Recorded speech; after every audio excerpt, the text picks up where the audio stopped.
And Okay. if I don't do good, can you switch me and say, Eve, can you please fix that? Isn't that so great? I already hit record.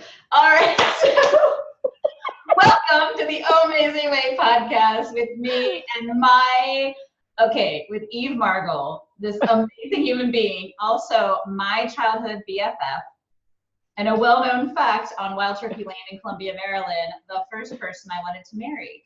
The person you wanted to marry was your best friend. I think that's still That's right. Eve, how are you? I'm good. How are you? Great. Like, what's so great, and talking about thinking about the OHMazing Way and yoga is about connecting and uniting, right? So literally, you guys out there listening, watching, Eve and I met when I was 4 months old. So that was last year. Just kidding. Over 49. Eve, we've known each other for over 49 years. Oh God, don't even say that. On it, right? So in that space, and Eve's a day older than I am, so she went to college before I did, which was heartbreaking. And we would occasionally talk on the phone, and that's when the phone was attached to the kitchen wall, and there was the cords and all that stuff. In any case, so right, as friendships do, we would wax and wane, and how often we were in communication with each other. And don't you know, we wouldn't have talked a year, and one of us would call, and it'd be right back there to that amazing friendship, right? Absolutely. And then, I also kind of get or think that part of what then has really had us in more and more contact is through, and not just yoginos, right? But the way we have had a bit of a parallel life together in our passion for really helping youth be their most authentic express self, no matter what's going on with them internally. Yeah? Absolutely. Absolutely. And I remember our hour-long conversation on the phone before Yoginos came into fruition, right, where you said that I'm thinking of being a nutritionist or dietitian or something, I can't quite remember. And I was like, that's a dime a dozen, why don't you try doing this? And you were like, oh, and I always know your voice when you're thinking. And I do, I just know it. I can see you I can visualize you on the phone. And you're thinking, and that's when kind of yoga came into place with kids, because I was like, don't do nutrition and all that kind of stuff. That everybody's doing that. Why don't you do something that has to do with yoga? Because that really helps change the body. It totally changed my body after I had Sam. So I actually remember that perfectly. And then that was when, that's a whole nother story. I won't go into it now, but I do. And so here's the thing, Eve, and for everyone to know, and as I share this a little bit personal about Eve, I really want those of you listening and watching to really pull this story towards you and think about who in your life is this person for you. And I don't have any tissues, so I hope I don't. I have mascara on, so that'll be a mess. Mine's waterproof, so. Dang it, you always want not me. But no, really, pull to yourself, who is the person in your life? And if you haven't told them lately, what I'm about to share and how much I love Eve, if you haven't told this person lately in your life, pick up the phone today and call them. So, check it out. I have an older brother, and Eve, you have always been, oh, here it comes. Emotion. You've been the best big sister mentor ever. Aw, thanks. And I'm super proud of you. Every minute of every day I see your things, and I just played your podcast last night to Bill. I was like, you have to listen to the beginning. It's so cute with the kids, So, yeah, and knowing what, and I know you're going to share information, share your Shiro journey about, some things with your family, and knowing that was your path. When I learned what I learned about Jordan, I know that on the cellular level, knowing what you had managed and created and succeeded in with your family, I know that was part of my ability to be there's nothing wrong and we got this. Yep. Well, what's interesting is that you, me, my sister, who all have kids with different needs, have totally changed our and we're all doing something for kids now. Yeah. So it's part of our Columbia upbringing. That's right. Farewell Turkey Lane. Now, Eve, do you remember like the big scary trees on that hill going down to the neighbors? And then Oh like, yeah. and we used to all get together with our Barbies and Ken dolls on Sunday mornings and play in the circle. Remember that? That was so fun. And you Oh thought I was yeah. weird because I put mine to bed, right? Yeah, I yeah, we had some interesting issues with Ken and GI Joe, but So great, so great. All right, we're gonna keep it rated G, everybody. It's gonna say rated G. All right, look, let me share with you a little bit about Eve, and I'm gonna read here. So just make sure I get it right. And what you've got to know is what is written here is introducing your wife. So thank you, honey. you're All welcome, right. dear. But look, in all this, really, in all this like laughter and joy, which like why not? Like Eve is a total badass, you guys. Like she's not just on this. I didn't invite to have a conversation with her just because like I grew up with her as my like big sister. What she has done and what she does in terms of supporting and helping kids and families is like creating this huge ripple effect in the world, and you're just going to be blown away.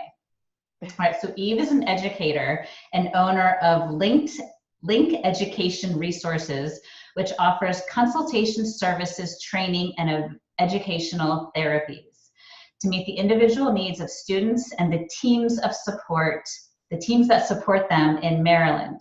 And now, Eve, if someone in Texas wanted to call and have like a Zoom consultation with you, is that available? Absolutely, absolutely. All right. Eve's guiding philosophy is to create a specialized learning environment that offers differentiated instruction designed to help students learn. So I know like a big part of your path and where you are now, like for a lot of us, there's a journey, there's a mountain, lots of traversing that had you, that you were empowered to travel. The universe really saw that you were the person to make this journey. So Eve, would you be willing to share with us part of that personal journey? Absolutely, absolutely. I'm proud of it, very proud of it, and hope there's more of it. Absolutely. The funny thing is my husband and I joke, and he says he thinks he's the only person in the 30 plus years that has stayed in the same career path. And I have changed so many times to find my career path. And interestingly, my journey went from interior design to visual merchandising to working with kids with special needs. So I got a master's degree in early childhood special ed. And I think my journey began with my son. My older son, Cole, was born at 30 weeks, very early, at 2 pounds, 15 ounces. And he was my pride and joy and my fear all at the same time, wondering what's going to happen. And he was very strong. And when we did bring him home, there was a lot of trying to figure out as new parents, what do we do with this little teeny thing? And the beauty of where we lived in New York is the care that they give for kids who were born premature. And that began the journey of people coming into my home saying, he needs physical therapy, he needs occupational therapy, we'll do some educational consulting. And this was so overwhelming to me as a parent, hearing these big words and not understanding what they were talking about and realizing something's not quite right. And trying to get those answers from the physical therapist. I'll never forget that. And I kept saying, I looked things up on the computer and I kind of think my son has cerebral palsy. What do you think? And she's not allowed to diagnose, but I'm sure she knew. And she's like, well, I don't know. I'm not sure. And we kept just thinking and learning. And I remember struggling with all these therapists coming at me with all this different jargon that I didn't understand. And lo and behold, at 2 years old, when we moved to Atlanta, Georgia, which is just a one-stop shop for kids with any kind of need, we finally got the diagnosis of cerebral palsy. And the first thing I did was join the organization, the Babies Can't Wait program, to be a parent trainer, to teach other parents how to understand what everybody is telling you. Because the words are just so big and you're hearing these words, spastic diplegia, cerebral palsy, and this and that. And I'm like, what does that mean? And at that time, the computers, I feel like I'm so aging myself. You really didn't get a lot of information trying to figure out the computer, and really, looking in the library, what does all this mean? So it's incredible. That really is. And part of what, and I so know this to be you from my first memories of you, that you have such strong leadership skills. And when something comes up, or me, and I'm not going to go into it, but like me as a kid, if I needed something, you were like the first one there to be like ready to teach me, right? And yeah, let's not go into that. But in this case, right, like I love that about you, and really, and while that's part of what makes you a superhero, that's something possible for every one of us to see, have an experience, see there's a need for it, and just decide to be that force that's going to make a difference. Yeah. And I think that being that parent and understanding that this is hard for all parents, saying, you know what, I want to help parents. I want to help kids, but I want to help parents, relax them, understand that even in my own company, I don't charge them an arm and a leg, because I understand how expensive it is to have a kid that needs different therapies. So I'm not in it to win it. Does that make sense? Absolutely. Absolutely. Yeah. So, I'm not going to be rich and famous. Well, maybe I'll be a little. Well, you are now. On the Amazing Way podcast. But I'm about, I want to help you because somebody helped me. So now I want to help you. So I think that was my beginning of my journey to took me a long time, because I'm not going to lie, very nervous, definitely very nervous, trying to figure out what can I do? What can I do? So. Yeah, absolutely. And Eve, can you, for those of us imagining then, what then your life became like, having Cole and have these different needs. Like, so what was your life like growing up, and supporting him, and just really help us get like the stand that you were so that he would play lacrosse in high school? Mm-hmm. I think, I don't know if anyone knows this movie. It's Baby Boom, and it's with, of course, now I should have known this. I should have looked this up, but now I can't remember her name. Maybe it'll come to me. But there was a part in the movie that the parents died, and this woman ended up getting the kid. She ended up getting the kid, and she was like, what am I going to do with the baby? I'm a working woman or whatever. I don't understand how to deal with kids. And I will never forget, this little baby was sitting on a carpet in the middle of the living room, and the mom walks in, and the baby turns around and says, Mama. And I don't know why that resonated with me, and I wanted that so bad. And all of a sudden here I have Cole, and he couldn't sit. And every time, you always try to sit your kid when they're infants, thinking they're going to sit soon. And he would scream and cry. And I didn't understand why he didn't want to sit in a boppy pillow or whatever, and realizing this is hurting him. It's hurting him when I'm trying to sit him. And all I want him to do is sit so I can hand him blocks and play with him.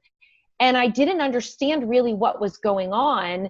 And finally, through the help of a physical therapist, she explained to me that he's really, really tight. And we don't know like how tight his muscles are, but we're going to work and we're going to stretch him. And she taught me all these stretches, but it was going to physical therapy 3 days a week, occupational therapy 2 days a week. I put him in gymboree class. This was all before the age of 2 years old. Every day we were doing something. And every day my mom would say, you're doing too much. You're doing too much. And I was like, no, I got to figure out what's wrong with him. But he was talking at 10 months old. He was saying his first words and doing the alphabet. I think I was a teacher before I even knew I was a teacher to him, but to you. And I just think I was just always teaching and working with him. It was a lot. It was a lot of tears. And I think for some people it can break a marriage, but for my husband and I, it really brought us together.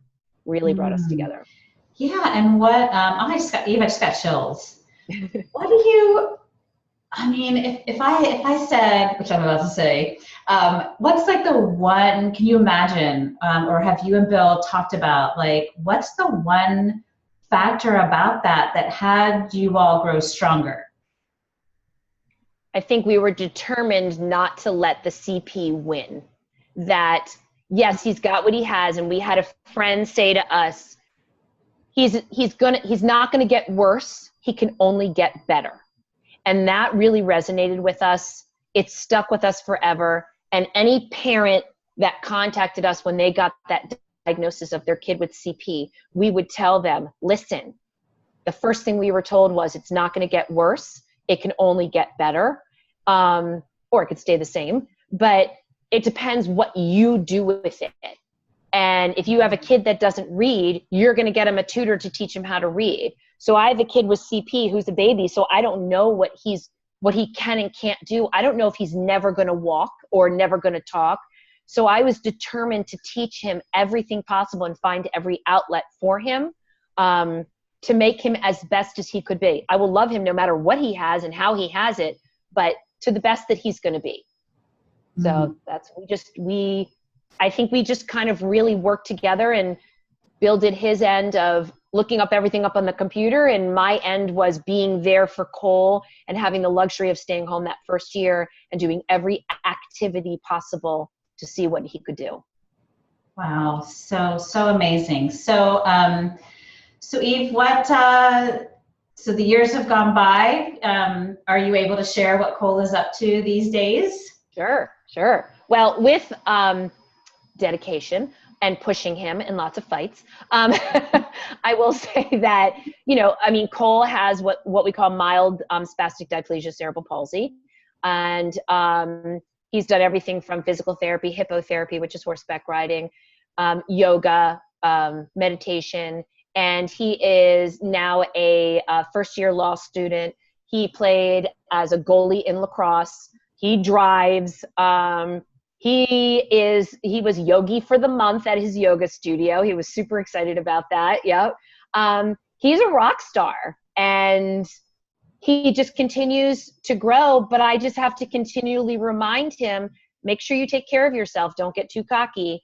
Yes, you may be mild, and I believe that's because of how hard we worked with him, that he is as mild as he is, because we worked with him probably from day one doing baby massages and movement. So it was incredible. So he's a rock star. Well, and Eve, I really, again, I really acknowledge you and Bill. Okay, and how many years have you guys been married? We will be 30 years next year.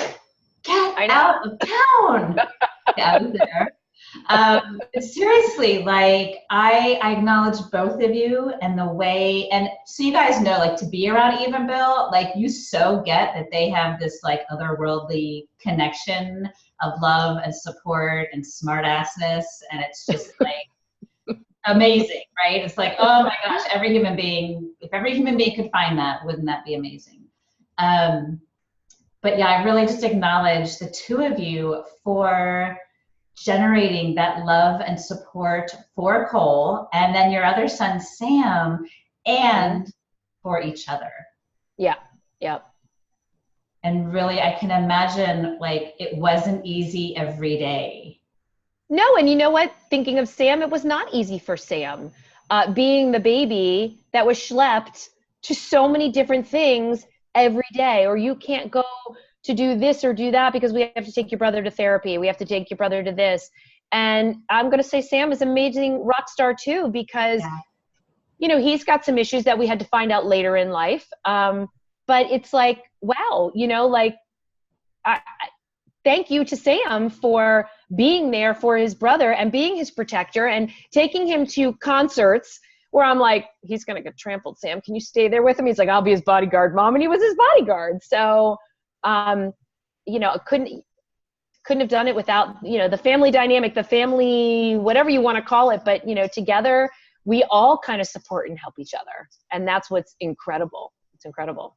So. Yeah. And again, I'm thinking about, and not to be like corny, but thinking about then like this idea of the OHMazing Way, right? Yep. and about connecting and supporting and just so much love, and love maybe what could be for some in the face of no agreement. And you guys were just like, we are, you know, this is who we are. We are about support and love, and clearly your sons saw that modeled for them, and you know, and I'm just, right, all of it, and they really get it and see it. So oh yeah, absolutely, absolutely. Yeah, I mean, what I was to say, like, I know that it wasn't that you and Bill never fought. Like, you're human, so of course there were arguments, right? Like, it's me. I know you. I know you. Hello. Awesome. All right, Eve. Well, let's press pause and hear from Grace, and then let's come back. And I would love us. You're gonna share with us a practical tool that we can put right in our toolbox and use later tonight, tomorrow morning, whatever. And I want to hear more about your expanding business and how me and all these listeners can find you and work with you. How does that sound? Okay, sounds great. Right. Hi, Grace. We'll be right back. We'll be right back.